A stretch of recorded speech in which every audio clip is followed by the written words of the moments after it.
ആ പിന്നെ അടുത്ത മാസം ഞാൻ ചിലപ്പോൾ കാശ്മീരിലേക്ക് പോകട്ടോ. ഒറ്റയ്ക്കാണോ അതോ കൂടെ വല്ലവരും ഉണ്ടോ? എൻ്റെ കുറച്ച് ഫ്രണ്ട്സ് ഉണ്ട്. എന്നെ കൂടെ കൂട്ടോ? നിന്നെ മാത്രമേ കൂട്ടാൻ പറ്റുമോ? നിന്റെ 2 ചങ്ക് ഫ്രണ്ട്സ് ഇല്ലേ, അവരെന്ത് ചെയ്യും? അവർ രണ്ടുപേരും വളരെ പാവാ. 2 പേരും ഡൈവോഴ്സാ, മക്കളും ഇല്ല. വീട്ടിൽ ജീവിക്കാൻ പറ്റാതെ വന്നപ്പോൾ ഒരുമിച്ച് കൂടി, അത്ര തന്നെ. ഇപ്പൊ ഞാൻ ഫ്രണ്ട്സിന്റെ കൂടെയാ പോകുന്നത്. നമുക്ക് പിന്നെ പോവാം. നിങ്ങളുടെ സ്ഥാനത്ത് വേറെ ആരെങ്കിലും ആയിരുന്നെങ്കിലേ ആ ഫ്രണ്ട്സിനെയൊക്കെ ഒഴിവാക്കി ഇപ്പോൾ തന്നെ എന്നെ കൂട്ടി പോയേനെ. അതാണ് വിനയൻ. കൂൾ. അയ്യേ അച്ഛാ, ഇവിടെ ഇരുന്ന് ഉറങ്ങുവാണോ? എങ്കിൽ മര്യാദയ്ക്ക് കട്ടിലേ പോയി കിടന്ന് ഉറങ്ങിക്കൂടെ? അച്ഛാ, അച്ഛാ, അച്ഛാ, അച്ഛാ, അയ്യോ അച്ഛാ, അച്ഛാ, അയ്യോ അച്ഛാ, എനിക്ക് ആരില്ല അച്ഛാ.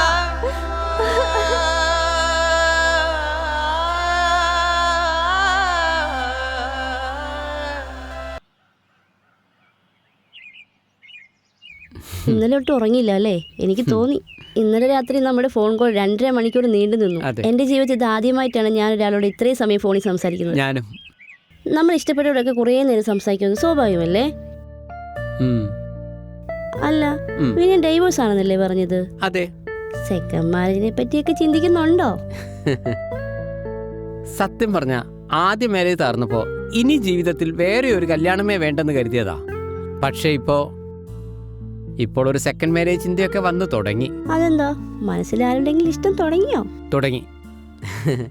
ഇയാളോട്. ആണോ? പക്ഷേ എന്താ ഒരു പക്ഷേ? അല്ല, ഞാനൊരു ഡൈവോഴ്സി അല്ലേ, പിന്നെ പ്രായം, പിന്നെ പ്രത്യേകിച്ച് വേറെ കുടുംബമില്ല, എനിക്കൊരു മകളുണ്ട്. നോ, അതൊന്നും എന്റെ വിഷയത്തിൽ പെടുന്നതേ അല്ല. ആതിരയ്ക്ക് എന്നെ ഇഷ്ടമാണെങ്കിൽ നമ്മുടെ വിവാഹം നടന്നിരിക്കും. നിങ്ങളുടെ വീട്ടുകാർ സമ്മതിക്കോ? അത് ഇന്നേ വരെ എന്റെ ഒരു ആഗ്രഹത്തിനും അച്ഛൻ എതിര് നിന്നിട്ടില്ല. എനിക്ക് വേറെ ബന്ധുക്കളൊന്നുമില്ല, തീർത്തും സിംഗിളാണ്. എന്നുകൂടി ഒന്ന് അച്ഛനോട് പറയണേ.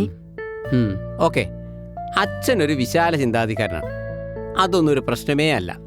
എങ്കിൽ നമുക്ക് രജിസ്റ്റർ മാരേജ് നടത്തിയാ പോരെ? ഉറപ്പായിട്ടും. 1 വർഷം മുമ്പ് പാലം തകർന്നപ്പോൾ ഞങ്ങൾ വിശ്വസിച്ച പാർട്ടി ഞങ്ങളെ ചതിച്ചു.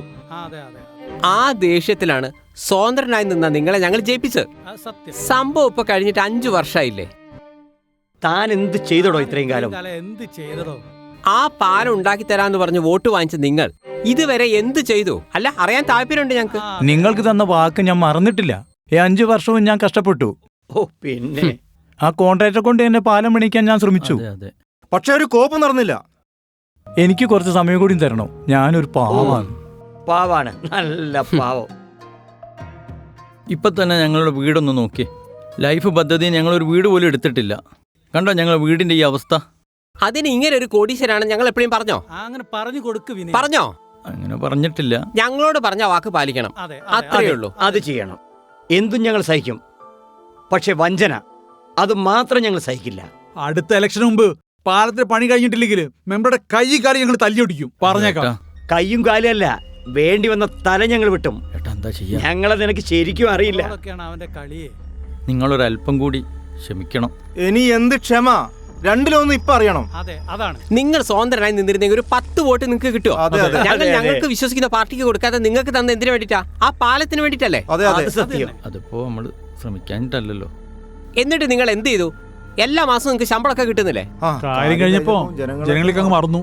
വേണ്ട, 1 മാസം കൂടെ സമയം തരൂ, അതിനുള്ള എന്തെങ്കിലുമൊക്കെ ചെയ്തോളാം. അല്ലെങ്കിൽ എന്താ ചെയ്യേണ്ടത് ഞങ്ങൾക്കറിയാം. ശരി, ഇത് ലാസ്റ്റ് വാക്കാണേ. വാടാ.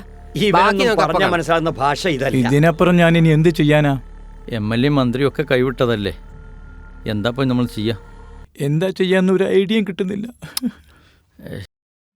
ജീവിതത്തിൽ നിർണായകമായ ഒരു തീരുമാനം എടുക്കണം. എനിക്കൊരു വിഷയത്തിൽ നിങ്ങളുടെയൊക്കെ ഉപദേശത്തിന്റെ ആവശ്യമുണ്ട്.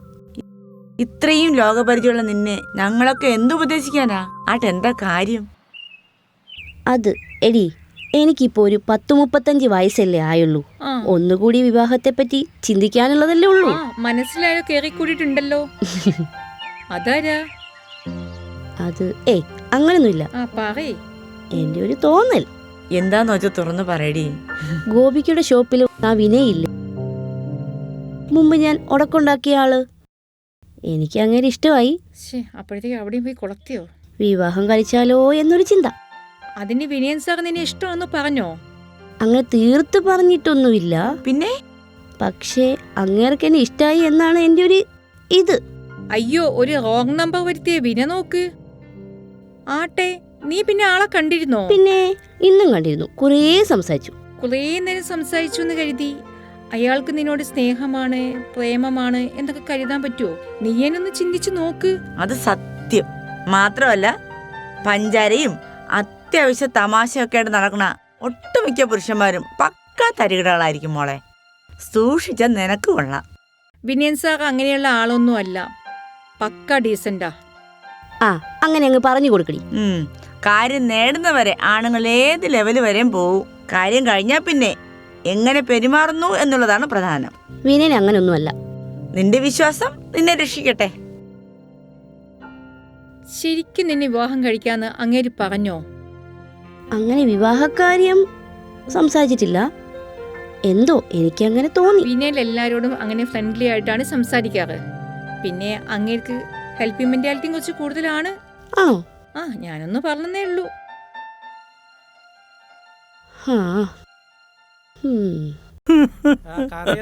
എന്റെ ഏട്ടനൊരു പാവൻ. കല്യാണം കൂടി ഓൻ കഴിച്ചിട്ടില്ല. നിങ്ങൾ കരയല്ലേ? ഇത്രയും കാലം ഓൻ നാട്ടുകാർക്ക് വേണ്ടിട്ടാ ജീവിച്ചത്.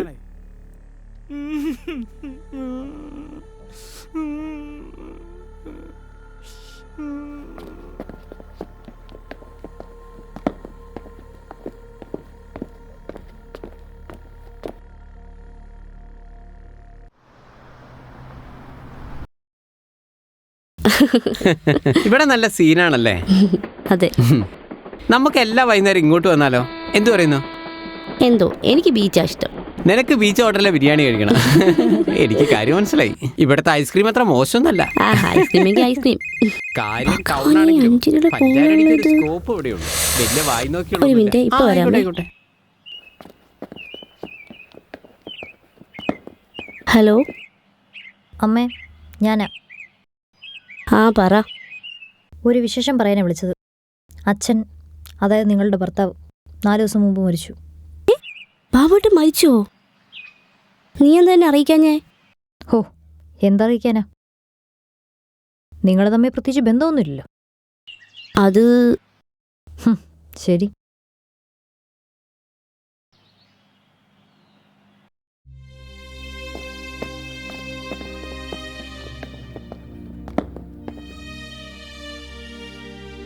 എന്തു പറ്റി? മുഖത്തൊരു ദുഃഖം? എന്തെങ്കിലും പ്രശ്നമുണ്ടോ? പ്രശ്നമൊന്നുമില്ല. അതൊന്നുമല്ല, എന്തോ ഉണ്ട്. വിഷയം ഞാൻ പറയട്ടെ. ഫോൺ വന്നപ്പോൾ നിങ്ങൾ മകളെക്കുറിച്ച് ചിന്തിച്ചു, ശരിയല്ലേ?